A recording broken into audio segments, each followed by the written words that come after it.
আমার নবী সাল্লাল্লাহু আলাইহি ওয়াসাল্লাম কোরআনুল কারীম তেলাওয়াত করেছেন। তেলাওয়াতের মাধ্যমে কত মানুষ কালেমা গ্রহণ করেছে, অসংখ্য ঘটনা আছে।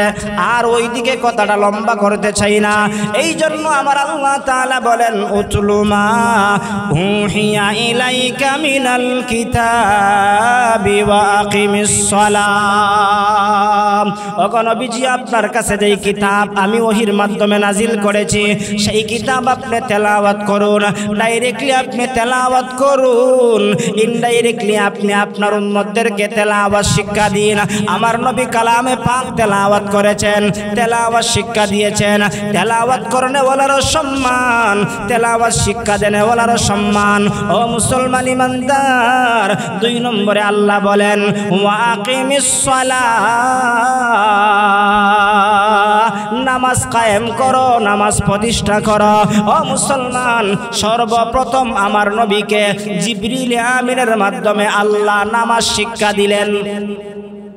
মাওয়াহিবে লাদুনী নামক কিতাবের মধ্যে এসেছে, সর্বপ্রথম জিবরিল আমিন আমার নবীর কাছে আসলেন, আয়েশা নবীকে সালাম দিলেন। সালাম দেওয়ার পরে জিবরিল আমিন জমিনের মধ্যে পা দিয়ে আঘাত করলেন। জমিন থেকে একটা ঝর্ণা প্রবাহিত হয়ে গেল। ওই ঝর্ণা থেকে জিবরিল আমিন উযু করলেন, আমার নবীকে উযু করাইলেন। আমার নবী উযু শেষ করার পরে জিবরিল আমিন নামাজের মধ্যে দাঁড়াইলেন, আমার নবীকেও নামাজের মধ্যে দাঁড় করাইলেন। দুজনের নামাজ কমপ্লিট হওয়ার পর আমার নবী সাল্লাল্লাহু আলাইহি ওয়াসাল্লাম পৃথিবীর মানুষদেরকে সম্বোধন করে বলেন, ওয়ালামু আন্না আফদালা আমালিকুমুস সালাহ। পৃথিবীর মানুষেরা শুনে রাখো, নামাজই হলো তোমাদের জন্য সর্বোত্তম আমল। সুবহানাল্লাহ। উতলু মা উহিয়া ইলাইকা মিনাল কিতাবি ওয়া আকিমিস সালাহ ইন্নাস সালাতা তানহা আনিল ফাহশাই ওয়াল মুনকার ওয়ালাযিকরুল্লাহি আকবার ওয়াল্লাহু ইয়ালামু মা তাসনাউন। আল্লাহ রাব্বুল আলামিন সূরাতুল আনকাবুতের ৪৫ নম্বর আয়াতের মধ্যে বলেন, ওগো নবীজি, আপনার কাছে যেই কিতাব নাজিল করেছি সেই কিতাব আপনি তেলাওয়াত করুন। অর্থাৎ ডাইরেক্টলি আপনি তেলাওয়াত করুন, ইনডাইরেক্টলি আপনি আপনার উম্মতদেরকে তেলাওয়াত শিক্ষা দিন। কোরআন আল্লাহর কালাম, এই কালাম আল্লাহ তাআলা পয়গম্বর আরবি সাল্লাল্লাহু আলাইহি ওয়াসাল্লামের কাছে নাজিল করেছেন। এই কোরআনুল কারীমের তেলাওয়াতের দ্বারা কত মানুষের জীবন পরিবর্তন হয়েছে। কোরআনুল কারীমের তেলাওয়াতের দ্বারা কত মানুষ হেদায়েত পেয়েছে। যেমন আল্লাহর নবীর একজন সাহাবী, যার নাম হলো তুফাইল ইবনে আমর দাউসী রহমতুল্লাহি আলাইহি। তিনি দাউস গোত্রের একজন ব্যক্তি ছিলেন। ওই আল্লাহর বান্দা, আল্লাহর নবীর সাহাবী তুফাইল ইবনে আমর দাউসী বলেন, আমি একজন সাহিত্যিক মানুষ, আরবি বিষয়ে আমার পারদর্শী ছিল, আরবি বিষয়ে আমার অনেক জ্ঞান ছিল, আমি একজন শিক্ষিত ব্যক্তি। আমি দাউস গোত্র থেকে আসলাম মক্কায় তাওয়াফ করার জন্য, উমরা করার জন্য।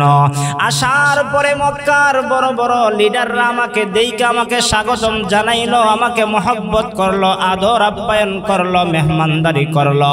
মেহমানদারির শেষ প্রান্তে বলতে আরম্ভ করলো, ও তুফাইল ইবনে আমর দাউসী, মক্কায় আসছো ভালো কথা, তোমাকে আমরা সম্মান করি, তুমি একজন জ্ঞানী ব্যক্তি। তবে তোমাকে একটা সতর্ক করে দিতে চাই, তাওয়াফ করা অবস্থায় তুমি মক্কার কানায় কাবার চত্বরে আমাদের বাতিজা, আমাদের বংশের লোক, সে এমন কি জানি বলে, তার কথাগুলো শুনলে মানুষ তার দিকে আকৃষ্ট হয়ে যায়। তুমি যেহেতু চক্কর দিবা, তাওয়াফ করবা, অতএব তোমার কানের মধ্যে একটু তুলা দিয়া রাখবা, যাতে করে সেই কথাগুলো তোমার কানের মধ্যে না পৌঁছে যায়। তুফাইল ইবনে আমর দাউসী বলেন, আমি একজন জ্ঞানী মানুষ, একজন বলল, আমি আর তার কথাটা শুনে নিব, এটা তো হতে পারে না। তারপরেও তোমরা যেহেতু আমাকে বলেছ, কানের মধ্যে তোলা দেওয়ার জন্য আমি তোলা দিয়ে দিলাম। এবার তুফাইল ইবনে আমর দাউসি বলেন, আমি কানে কাবা তওয়াফ করার জন্য চক্কর দিতে আরম্ভ করলাম। তওয়াফ করতে করতে চক্কর দিতে দিতে হঠাৎ করে রহমতে আলম নবী মুহাম্মদুর রাসূলুল্লাহ সাল্লাল্লাহু আলাইহি ওয়াসাল্লামের কালামে পাকের তেলাওয়াতের আওয়াজ আমার কানের মধ্যে পৌঁছে গেল। আমি আরবি ভাষার একজন পণ্ডিত, আমি আরবি ভাষা সম্পর্কে আমার মোটামুটি জ্ঞান আছে। আমি একজন কবি মানুষ, কবিতা সম্পর্কেও আমার জ্ঞান আছে।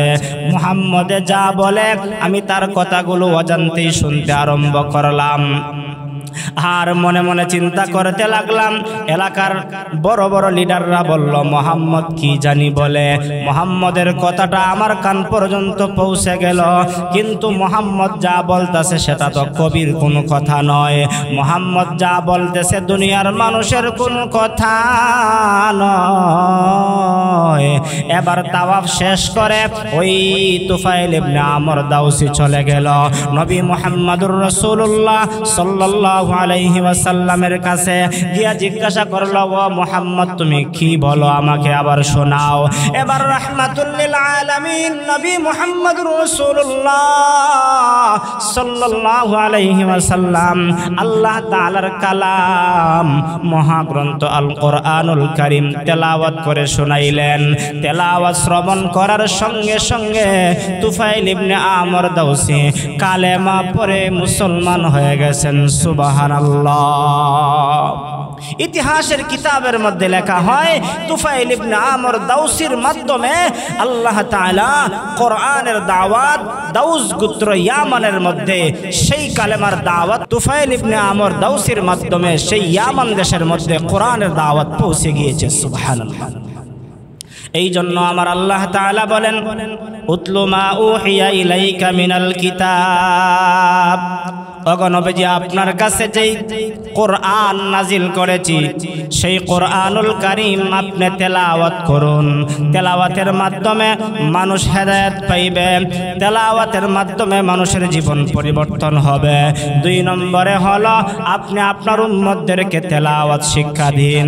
ও মুসলমান ইমানদার, তেলাওয়াত শিক্ষা গ্রহণ করলে আল্লাহ তাআলার কাছে দাম বেড়ে যায়, তেলাওয়াত করলেও আল্লাহর কাছে দাম বেড়ে যায়। আমার আল্লাহ তাআলা নবীকে তেলাওয়াত শিক্ষা দিলেন, আবার নবীকে বলেছেন মানুষদেরকে আপনি তেলাওয়াত শিক্ষা দিন। ও মুসলমান ইমানদার, এই তেলাওয়াত করতে গিয়া অনেক সাহাবীদেরকে কষ্ট করতে হয়েছে। এই তেলাওয়াত করতে গিয়া বাতিলদের মোকাবেলা করতে হয়েছে, বাতিলদের নির্যাতন সহ্য করতে হয়েছে। নবীর একজন সাহাবী হযরত আব্দুল্লাহ ইবনে মাসউদ রাদিয়াল্লাহু তাআলা আনহু, ওই আব্দুল্লাহ ইবনে মাসউদ রাদিয়াল্লাহু তাআলা আনহু তেলাওয়াত করতে গিয়ে আবু জাহেলের হাতের থাপ্পড় খেয়েছেন, শরীর থেকে রক্ত ঝরতে হয়েছে। তারপরেও আব্দুল্লাহ ইবনে মাসউদ রাদিয়াল্লাহু তাআলা আনহু তেলাওয়াত বন্ধ করেন নাই। কিতাবের মধ্যে পাওয়া যায় আল্লাহর নবী বিশ্ব নবী মুহাম্মদুর রাসূলুল্লাহ সাল্লাল্লাহু আলাইহি ওয়াসাল্লামের কাছে আল্লাহ তাআলা যখন কোরআনুল কারীমের চমৎকার একটা সূরা, কোরআনের অলংকার সূরা সূরাতুর রহমান যখন নাজিল হয়ে গেল, আমার নবী ডাক দিয়া বললেন, সাহাবীরা কে আছো? সূরাতুর রহমান কানায়ে কাবার চত্বরের সামনে দাঁড়ায়া তেলাওয়াত করবা। সাহাবীদের মধ্য থেকে একজন সাহাবী দাঁড়ায়া বললেন, ইয়া রাসূলুল্লাহ, আমি আব্দুল্লাহ ইবনে মাসউদ কানায়ে কাবার চত্বরের সামনে দাঁড়ায়া তেলাওয়াত করব। নবীজি ডাক দিয়া বললেন, আব্দুল্লাহ ইবনে মাসউদ তেলাওয়াত করবা ঠিক আছে, কিন্তু তোমার উপরে যদি বেদিন বেঈমানরা আক্রমণ করে তাহলে তুমি কি সহ্য করতে পারবা? আব্দুল্লাহ ইবনে মাসউদ ডাক দিয়া বললেন, ইয়া রাসূলুল্লাহ, আপনার কথা মানতে গিয়া, আপনার নির্দেশ পালন করতে গিয়া আমি আব্দুল্লাহ ইবনে মাসউদ তেলাওয়াত করব। তেলাওয়াত করতে গিয়া যদি জীবন দিতে হয় জীবন দিব, তারপরে সূরাতুর রহমান তেলাওয়াত কমপ্লিট শেষ না কইরা আমি কানায়ে কাবার চত্বর থেকে ফিরে আসব না। সুবহানাল্লাহ। আল্লাহর নবী বিশ্ব নবী মুহাম্মদ সাল্লাল্লাহু আলাইহি ওয়াসাল্লামের আদেশ পালন করতে গিয়া সূরাতুর রহমান তেলাওয়াত করার জন্য আব্দুল্লাহ ইবনে মাসউদ রাদিয়াল্লাহু তাআলা আনহু কানায় কাবার চত্বরের মধ্যে দাঁড়াইলেন আর সূরাতুর রহমান তেলাওয়াত করতে আরম্ভ করলেন। আল্লাহ তাআলা বলেন, আর রহমান আল্লামাল কুরআন খালাকাল ইনসান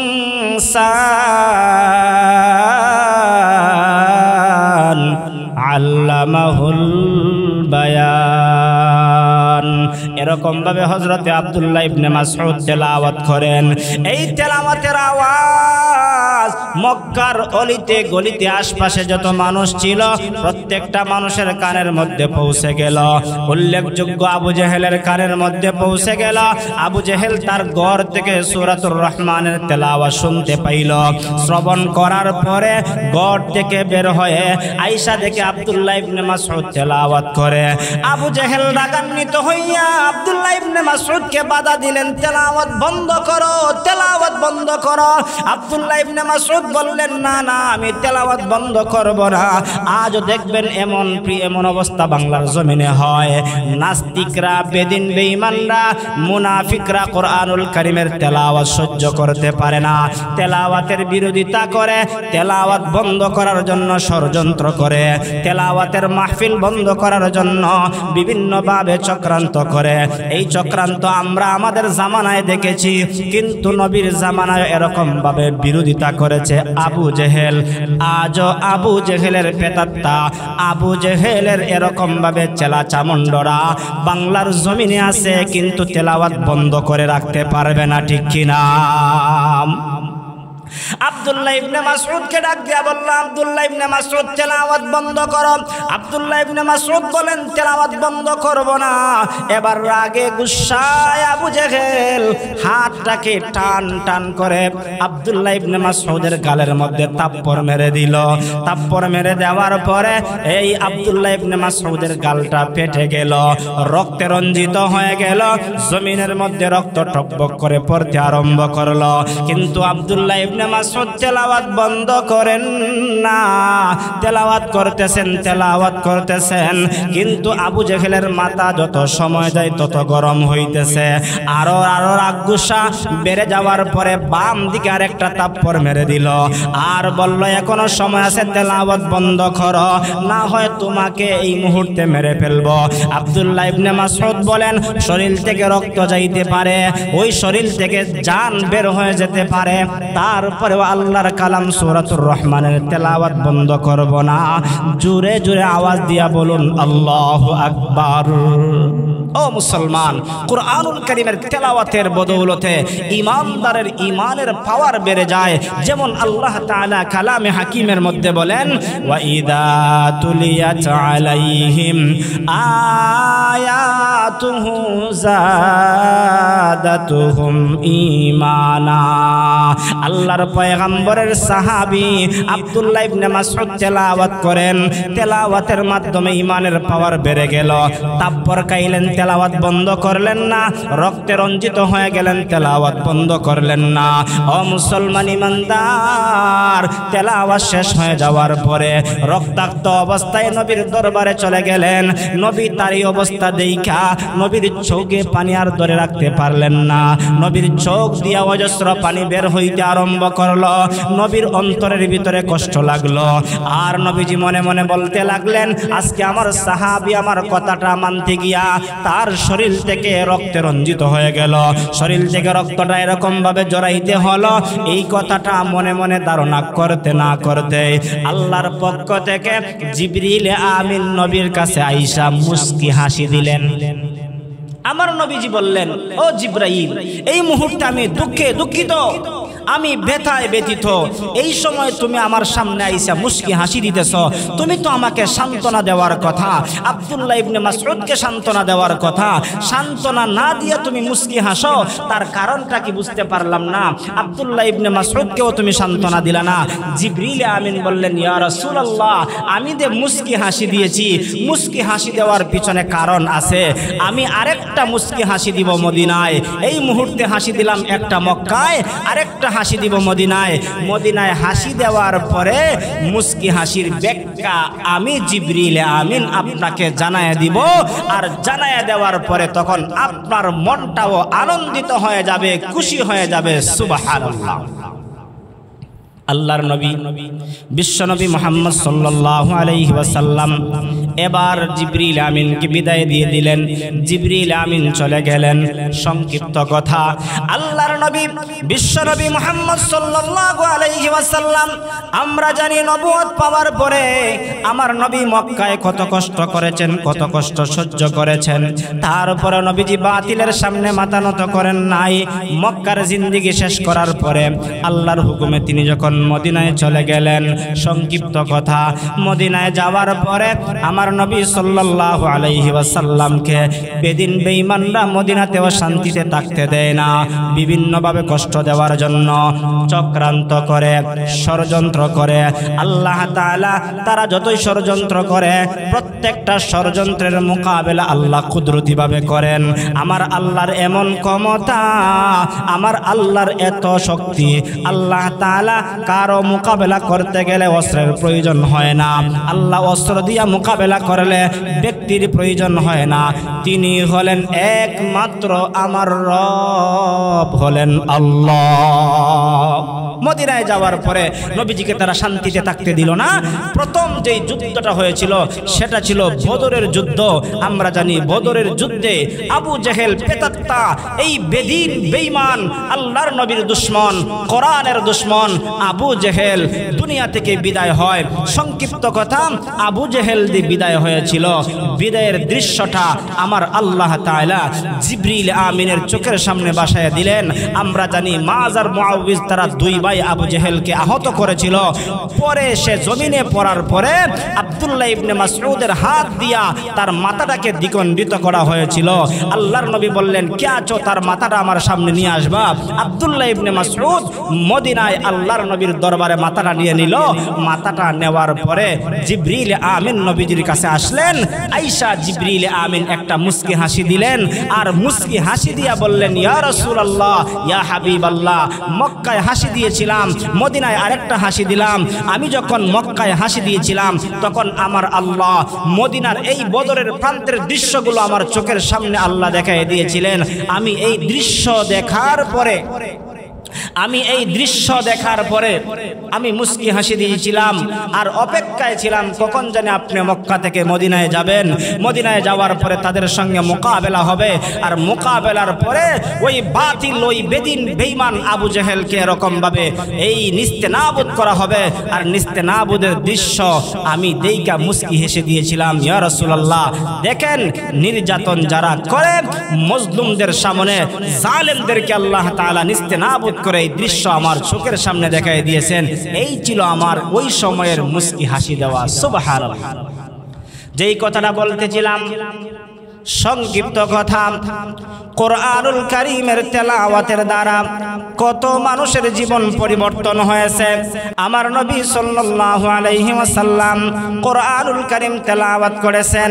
তেলাওয়াতের মাধ্যমে কত মানুষ কালেমা গ্রহণ করেছে, অসংখ্য ঘটনা আছে। আর ওইদিকে কথাটা লম্বা করতে চাই না। এই জন্য আমার আল্লাহ তাআলা বলেন, উতলু মা উহিয়া ইলাইকা মিনাল কিতাবি ওয়া আকিমিস সালাম। ওগো নবীজি, আপনার কাছে যেই কিতাব আমি ওহির মাধ্যমে নাজিল করেছি সেই কিতাব আপনি তেলাওয়াত করুন। ডাইরেক্টলি আপনি তেলাওয়াত করুন, ইনডাইরেক্টলি আপনি আপনার উম্মতদেরকে তেলাওয়াত শিক্ষা দিন। আমার নবী কালামে পাক তেলাওয়াত করেছেন, তেলাওয়াত শিক্ষা দিয়েছেন। তেলাওয়াত করনে ওয়ালারও সম্মান, তেলাওয়াত শিক্ষা দেনে ওয়ালারও সম্মান। ও মুসলমান ইমানদার, 2 নম্বরে আল্লাহ বলেন, ওয়া আকিমিস সালাহ, নামাজ কায়েম করো, নামাজ প্রতিষ্ঠা করো। ও মুসলমান, সর্বপ্রথম আমার নবীকে জিবরিল আমিনের মাধ্যমে আল্লাহ নামাজ শিক্ষা দিলেন। মাওয়াহিবে লাদুনী নামক কিতাবের মধ্যে এসেছে সর্বপ্রথম জিবরিল আমিন আমার নবীর কাছে আসলেন, আয়েশা নবীকে সালাম দিলেন। সালাম দেওয়ার পরে জিবরিল আমিন জমিনের মধ্যে পা দিয়ে আঘাত করলেন। জমিন থেকে একটা ঝর্ণা প্রবাহিত হয়ে গেল। ওই ঝর্ণা থেকে জিবরিল আমিন উযু করলেন, আমার নবীকে উযু করাইলেন। আমার নবী উযু শেষ করার পরে জিবরিল আমিন নামাজের মধ্যে দাঁড়াইলেন, আমার নবীকেও নামাজের মধ্যে দাঁড় করাইলেন। দুজনের নামাজ কমপ্লিট হওয়ার পর আমার নবী সাল্লাল্লাহু আলাইহি ওয়াসাল্লাম পৃথিবীর মানুষদেরকে সম্বোধন করে বলেন, ওয়ালামু আন্না আফদালা আমালিকুমুস সালাহ। পৃথিবীর মানুষেরা শুনে রাখো, নামাজই হলো তোমাদের জন্য সর্বোত্তম আমল। সুবহানাল্লাহ। এজন্য নবী করিম সাল্লাল্লাহু আলাইহি ওয়াসাল্লাম হাদিসে পাকের মধ্যে বলেন, কিয়ামতের কঠিন ময়দানে সর্বপ্রথম বান্দার কাছ থেকে যেই জিনিসের হিসাব নেওয়া হবে সেটা হলো নামাজ। আর নামাজের হিসাব যে ব্যক্তি সহি শুদ্ধভাবে দিতে পারবে, সামনে যত ঘাটি আছে আল্লাহ সমস্ত ঘাটি বান্দার জন্য আসান করে দিবেন। যেমন হাদিসে পাকের মধ্যে এসেছে, নবীজি বলেন, قال النبي صلى الله عليه وسلم إن أول ما يحاسب به العبد يوم القيامة من عمله صلاته فإن صلحت فقد أفلح وأنجح وإن فسدت فقد خاب وخسر إلى آخر الحديث أو كما قال النبي عليه الصلاة والسلام। আল্লাহর পয়গম্বর রাহমাতুল লিল আলামিন বলেন, কিয়ামতের কঠিন ময়দানে সর্বপ্রথম আল্লাহ বান্দার কাছ থেকে নামাজের হিসাব দিবেন। যে ব্যক্তি নামাজের হিসাব দিতে পারবে তার জন্য সামনের সমস্ত ঘাটি আল্লাহ আসান করে দিবে। এই জন্য মুমিন ভাই ও যুবক ভাইরা, বৃদ্ধ বাবারা, পর্দার আড়ালের আমার মা বোনেরা, হায়াতের জিন্দেগিতে বালেগ হওয়ার পর থেকে মৃত্যুর আগ পর্যন্ত নামাজ ছাড়বা না। নামাজ হলো দিনের একটা স্তম্ভ, নামাজ হলো দিনের একটা কুঠি। যে ব্যক্তি নামাজ কায়েম করলো সে যেন দিনকে কায়েম করলো, যে ব্যক্তি নামাজ ছেড়ে দিল সে যেন দিনকে ধ্বংস করে দিল। আমার নবী হাদিসে পাকের মধ্যে বলেছেন, আসসালাতু ইমাদুদ্দিন, নামাজ হলো দিনের কুঠি। ফামান আকামাহা ফাকাদ আকামাদ্দিন, যে ব্যক্তি নামাজ কায়েম করলো সে যেন দিন কায়েম করলো। ওয়ামান তারাকাহা ফাকাদ হাদামাদ্দিন, যে ব্যক্তি নামাজ ছেড়ে দিল সে যেন দিনকে ধ্বংস করে দিল।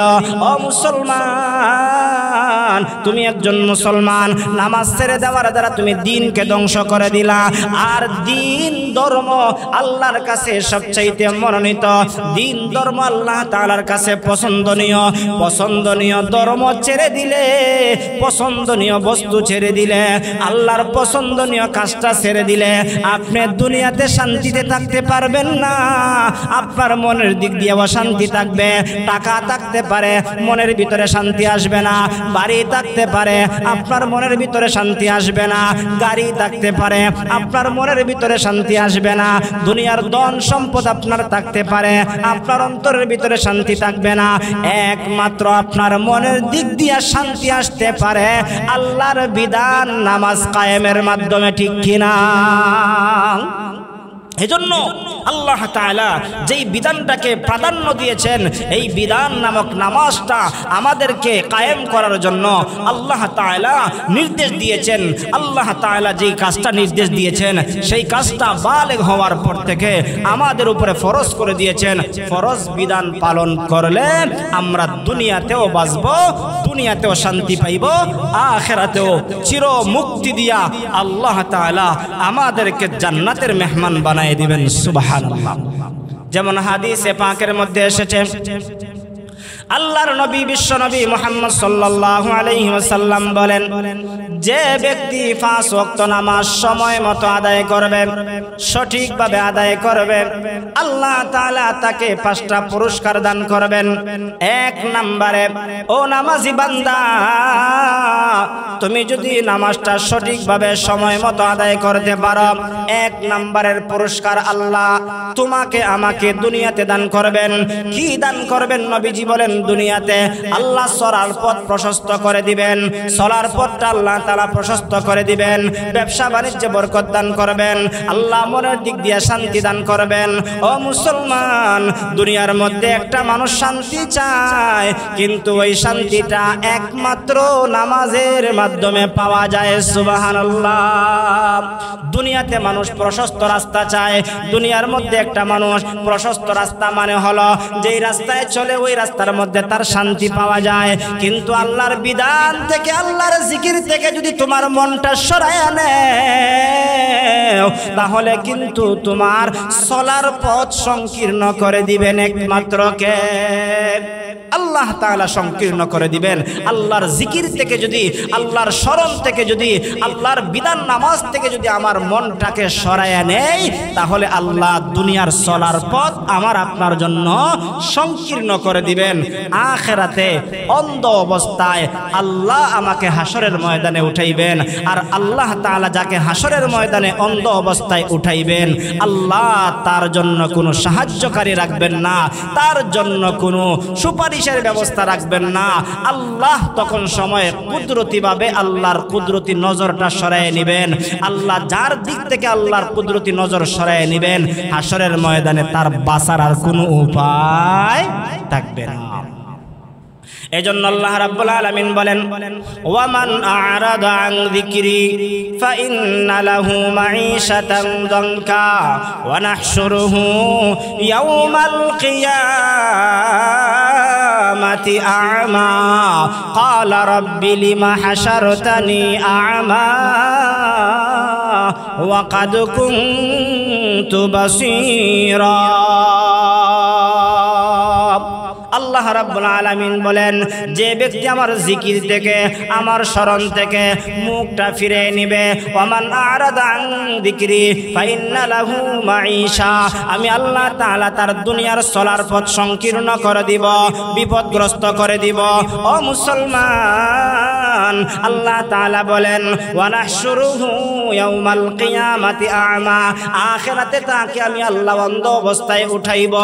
এরপরে আল্লাহ তাআলা বলেন, ওই বান্দা হাসরের ময়দানে অন্ধ অবস্থায় ওঠার পর ডাক দিয়া বলবে, আল্লাহ আমি তো দুনিয়াতে চক্ষুবান ছিলাম, দুনিয়াতে চক্ষু দিয়া ব্যবসা বাণিজ্য করলাম, দুনিয়াতে চক্ষু দিয়া চাকরি করলাম, দুনিয়াতে চক্ষু দিয়া কৃষি কাজ করলাম, দুনিয়াতে চক্ষু দিয়া দুনিয়ার যা কিছু করা দরকার সব কিছু করলাম।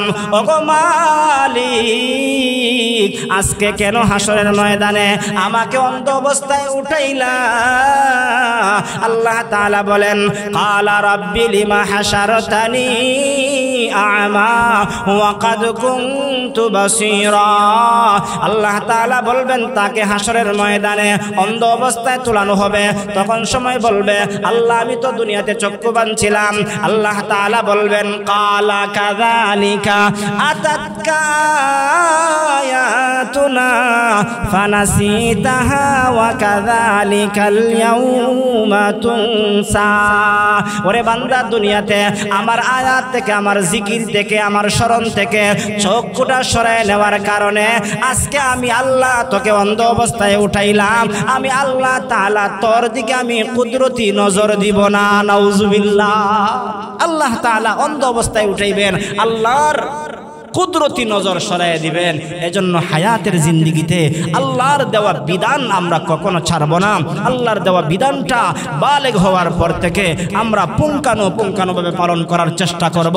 সংক্ষিপ্ত যেই কথাটা বলতেছিলাম, আমার নবীজি বলেন, যে ব্যক্তি সময় মতো নামাজ আদায় করবে আল্লাহ 5টা পুরস্কার দিবেন। 1 নাম্বার হলো দুনিয়ার চলার পথ আল্লাহ প্রশস্ত করে দিবেন, রুজি রোজগারে বরকত দান করবেন। 2 নম্বরে নামাজ পড়ার দ্বারা মৃত্যুর সময় আল্লাহ তাআলা মৃত্যুর সময় তার মৃত্যুটা সহজ করে দিবেন। মৃত্যুর সময় তার মৃত্যুটা সহজ হয়ে যাবে। আল্লাহ তাআলা যার মৃত্যুটা সহজ করে দিবেন, তার চাইতে ভাগ্যবান আর কেউ হতে পারে না। 3 নম্বরে আল্লাহর পয়গম্বর রাহমাতুল লিল আলামিন বলেন, তার ডান হাতের মধ্যে আমলনামা দেওয়া হবে, ডান হাতের মধ্যে আমলনামা দেওয়া হবে। ও মুসলমান, ডান হাতের মধ্যে আমলনামা পাওয়া সেটাও একটা ভাগ্যের বিষয়। কে ডান হাতের মধ্যে আমলনামা পাবে? আল্লাহ তাআলা কালামে হাকিমের মধ্যে বলেন, فأما من أوتي كتابه بيمينه فيقول هاؤم اقرءوا كتابيه إني ظننت أني ملاق حسابيه فهو في عيشة راضية في جنة عالية। আল্লাহ তাআলা বলেন, ওই সমস্ত লোকদের ডান হাতের মধ্যে আমলনামা দেওয়া হবে যেই ব্যক্তি নামাজ পড়েছিল, আল্লাহর বিধান পালন করেছিল, আল্লাহ তাআলার সমস্ত হুকুম হাকাম পালন করেছিল। ফাম্মা মান উতিয়া কিতাবাহু বিয়ামিনিহি, ডান হাতের মধ্যে আমলনামা পাওয়ার পরে সে বলবে, ফায়াকুলু হাউম ইকরাউ কিতাবিয়া, হে আমার আত্মীয় স্বজন, হে আমার পাড়া প্রতিবেশী, হে আমার মা, হে আমার বাবা, হে আমার চাচা, হে আমার ভাই, দেখো না 5 ওয়াক্ত নামাজ সময় মতো আদায় করেছিলাম, একসঙ্গে বন্ধু বান্ধবের সঙ্গে চলাফেরা করেছিলাম, আজান পড়ার পরে আমি খেলাধুলা বাদ দিয়া মসজিদে গিয়েছিলাম, আজান শোনার পরে ব্যবসা বন্ধ করে দিয়া আমি মসজিদের মধ্যে গিয়েছিলাম, আজান শোনার পরে আমার চাকরি বন্ধ করে দিয়া আমি মসজিদের মধ্যে গিয়েছিলাম। দেখো ফায়াকুলু হাউম ইকরাউ কিতাবিয়া, আজকে আমার আমলনামা আমার আল্লাহ তাআলা ডান হাতের মধ্যে দান করেছেন। আমলনামা ডান হাতে পাইয়া মানুষদেরকে দেখাইবে আর বলবে, দেখো আমার আমলনামা, আজকে নামাজ পড়ার কারণে, রোজা রাখার কারণে, নেক আমল করার কারণে, আল্লাহর বন্দেগী করার কারণে, নবীর তরিকা মানার কারণে আমার ডান হাতের মধ্যে আমলনামা আসছে। এই জন্য নবীজি বলেন 3 নম্বরে নামাজিকে আল্লাহ তাআলা ডান হাতে আমলনামা দান করে দিবেন। সুবহানাল্লাহ। 4 নম্বরে নবীজি সাল্লাল্লাহু আলাইহি ওয়াসাল্লাম বলেন, তাকে ফুলসিরাতের ফুল বিদ্যুতের গতিতে আল্লাহ পার করে দিবেন। 5 নম্বরে হলো বিনা হিসাবে আল্লাহ তাকে জান্নাতের মেহমান বানায় দিবেন। আল্লাহ বলেন, লা খাউফুন আলাইহিম ওয়ালা হুম ইয়াহজানুন।